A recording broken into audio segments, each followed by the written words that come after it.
Martellus Bennett have publicly said that they will not be part of the visit. Bennett's teammate, Devin Mccourty, says he won't be attending either, saying the following in a text message to Time. I'm not going to the White House. Basic reason for me is I don't feel accepted in the White House. With the president having so many strong opinions and prejudices, I believe certain people might feel accepted while others will not. Will Kane is here with us, but I am starting with you, Max Kellerman. Your reaction to players choosing to skip their honorary visit to the White House? Well, this is nothing new, first of all. And in spite of strong signals from the White House of authoritarian intentions, this remains a free country. And players, at the moment, are still allowed to skip that visit. And this is something that players have exercised in the Obama White House and others. They've decided, and I anticipate that increasingly there will be more protests of this White House and this president in particular. By the way, just to interject, both white and black. Tom Brady, sure. James Harrison. Sure. Just to name a few. To me, it's less of a story that Bennett isn't going than it is the players and the people who choose to go. Because I hope that Martin Luther King was right when he said the moral arc of history is long, but it bends toward justice. I hope that's right. And history is watching, and I'm surprised that Bennett's boycott, if you will, or snub, is the story, because given what has gone on with this administration so far, and even the rhetoric in the campaign, I and Stephen A. and others said, hey, clean slate, let's see what happens, and then some things have happened since then. To me, the story is those who choose to go. History is watching. Go ahead, Will. Jake Arrieta. You said Tom Brady, James Harrison. This has been going back decades, from Ronald Reagan, George W. Bush, George H.W. Bush, Bill Clinton, Barack Obama. There's a long, I don't know if I would call it tradition, but there is a long history of players not going to the White House for political reasons. Actually, I'm curious, where do you think I land on this? Well, actually, you, Evan McMullin, the independent candidate from Utah, who's been very active on Twitter and in other places opposing it, David Frum and others, people who, the loyal opposition, who aren't strictly partisan, I believe, fall on the moral side. Where do you think he is? Where do you think he is, Max? I think that he would support someone not going to the White House in this case. Absolutely correct. Right. I have no problem with someone, A, having a political opinion, and B, exercising that political opinion in the form of protest, in the form of speaking out. What I have a problem with is the requirement that others bend to your argument, that others bend to your position. Not your, Max Kellerman, your in the broad sense. Martellus Bennett holds an opinion. He clearly believes it somewhat deeply. I have no problem him exercising that opinion. You know, it's interesting.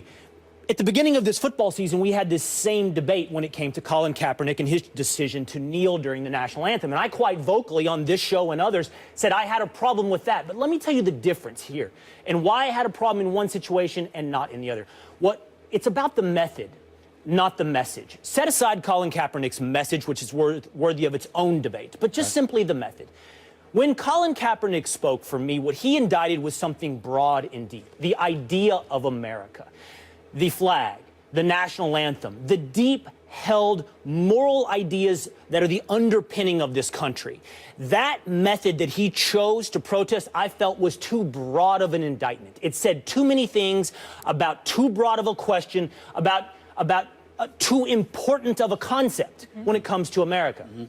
Quite the opposite. When it comes to Martellus Bennett, he is taking a specific stand against a specific person and a specific set of policies. Now, again, set aside the message. I don't know that I agree with Martellus Bennett from start to finish on the reasons he or Devin Mccourty would choose not to go to the White House. But I will support his method. He has a right. No one in this country has to appear and stand before power. We are not a king. Yet. We are not an aristocracy. It is not required of you to bend before power. And he chooses not to, and I will support his opinion, regardless of whether or not I agree or disagree.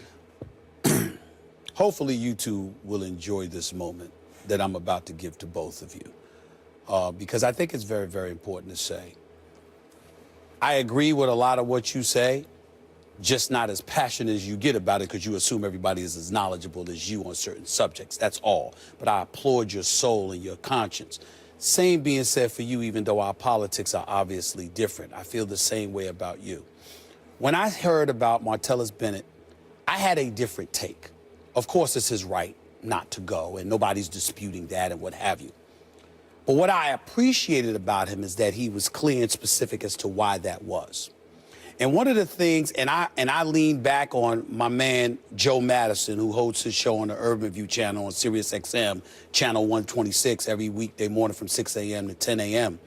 Because he's a guy that used to be the former president of NAACP in Detroit and what have you, and he's an advocate. And one of the things that he constantly asks people is, number one, why do you feel this way? Explain yourself. And number two, what are you going to do about it? And when I think about African Americans, as it pertains to the positions that a lot of us are taking when it comes to Trump, I want to know why you feel that way. Forget how you feel. I want to know why. Because at that particular moment in time, I will be able to gauge where you are. See, what we have to concern ourselves with overall as a society is when we're willing to say, well, he's racist. Okay.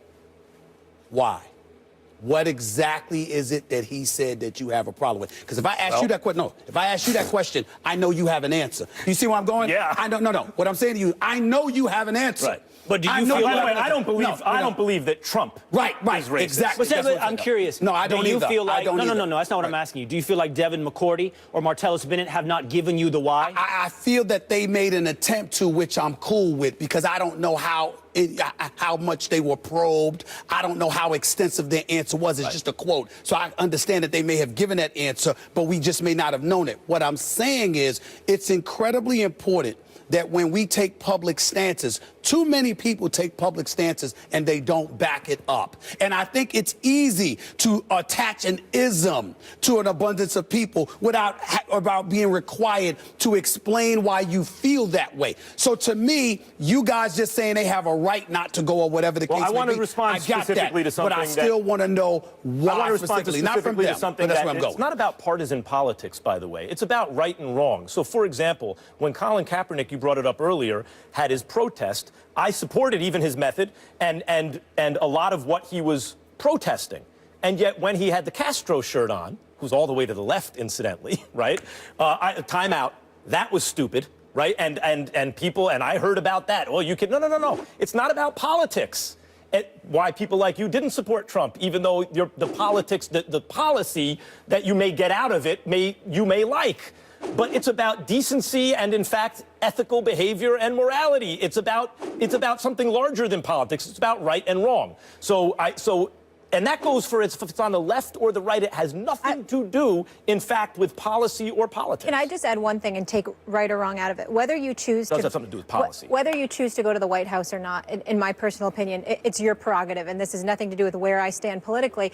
But sometimes it's not about Donald Trump. Sometimes it's about the experience and wanting to go to the White House and the history of it and other presidents, and it's a once-in-a-lifetime experience. So it's not. But if a president debases the office, then I would argue at a certain point. It's not always saying I'm supporting Trump. It might be that I've earned this, Molly, and it's a once-in-a-lifetime. In other words, everyone has you have a right to free speech and expression. You're absolutely right. The experience in of itself is worth it to some. Max clearly feels like this is a situation where your feelings of right and wrong supersede whatever.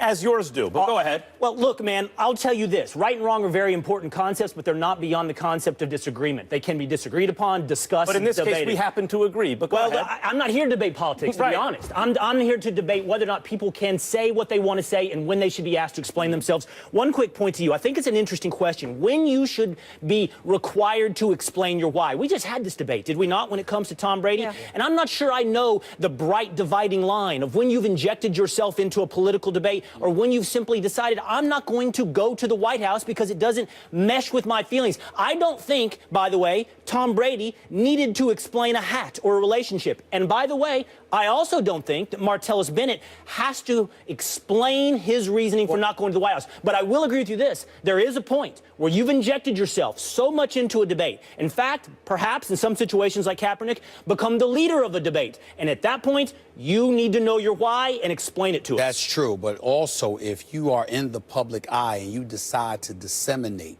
an opinion for public consumption, then ultimately that puts you in a position where everyone has a right to demand why you feel that way, because you took the liberty of injecting yourself publicly. And one point has to be made, because one of the things that I guard against is this idea that what is happening right now is normal and business as usual.